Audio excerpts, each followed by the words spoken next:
Hi, today let's talk about ECG. ECG is the graphical display of the electronic activity of the heart.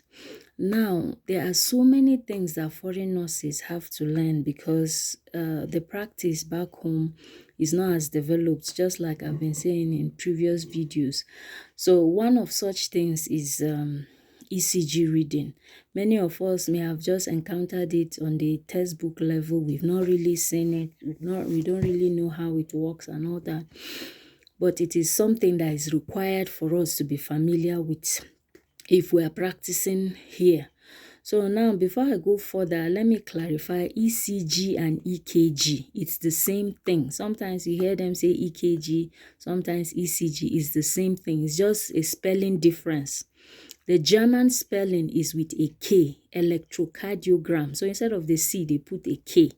So it's the same. ECG is EKG. Now, because there's a lot to learn as far as ECG is concerned, and it is new, completely new to so many of us, my recommendation is that you learn the basics first. You practice it very well before you advance into more details of it, because there's so much to learn there.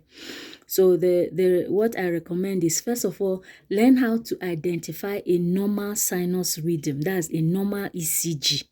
Once you're able to identify that, then you now go further to learn about common ones, such as sinus bradycardia, sinus tachycardia. Now, sinus tachycardia and sinus bradycardia look the same with normal sinus rhythm, but the difference is that the heart rate. The difference is the heart rate. In bradycardia, the heart rate is lower. In tachycardia, the heart rate is higher. So sinus rhythm, the heart rate is 60 to 100. Bradycardia is 60 down. Tachycardia is 100 to 150. Anything above 150 becomes another kind of arrhythmia. So those are the basic things. Then another thing you should learn is one of the most commonly treated arrhythmias, which is atrial fibrillation. Learn how to identify that one, and then move on to the lethal arrhythmias. That's those ones that are very dangerous to your patient. You should be able to say, this is this, and this is what I should do. So the lethal arrhythmias, there are four major ones. That is ventricular tachycardia, ventricular fibrillation, pulseless electrical activity, and asystole. So those four, learn those ones, how to identify those four, because it's very, very important for you to learn those four. So with these basic ones, practice them. In fact, there are some games that will allow you to practice them. And then as far as learning new things is concerned, YouTube is your best friend. You can learn anything on YouTube. Anything that is not familiar, go on there, keep your phone handy, go on there and look at it, familiarize yourself with it. And another thing I want to say about ECG is the leads. Sometimes it can be confusing. So there are different leads. There are leads that are just 3, there are leads that are 4, there are ones that are 5, then there's a 12 lead ECG. Even though that 12 lead ECG, it has only 10 leads. But those 10 leads look at 12 angles. That's why they are calling them 12 lead EKG. So the difference between all these leads is that they show different angles of the heart. Some are more detailed than the other. So, but the most common ones I see is the 4 lead EKG and the 5 lead EKG.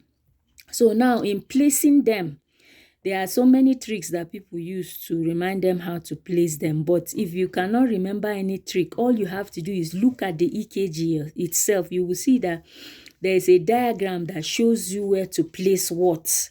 So if you still go on YouTube, you will see many tricks of how to put it, to put the leads.